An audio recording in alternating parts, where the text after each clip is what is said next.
Không ăn đi. Chắc mẹ phải mua cái đồ đệm lên cho con ngồi cao cao một chút hả? Hả? Hả? Hả?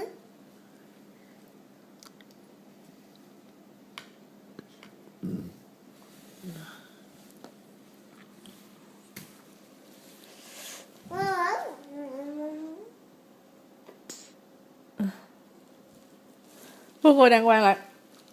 Ngồi đàng hoàng lại, ngồi xuống. Ngồi đàng hoàng lại con.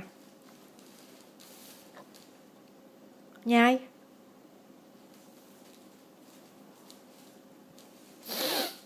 Tóc bù xù vậy. No. Dầu. No. Dầu, yum yum. No. Yum yum yum. No. No. Dầu yum. Thôi con nhai đi.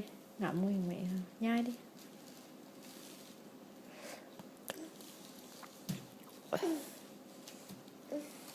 Làm cái gì á? Leo xuống hả? Rồi. Ok. Rồi Quy bỏ cái này lên bàn đi. Put it on the table. Hai tay. Hai tay. Put it on the table. Table. Ờ, nè. Ok. Thank you. Đi đâu? Rồi Quy để lên bàn đi. Để lên bàn. Để lên bàn nha mẹ.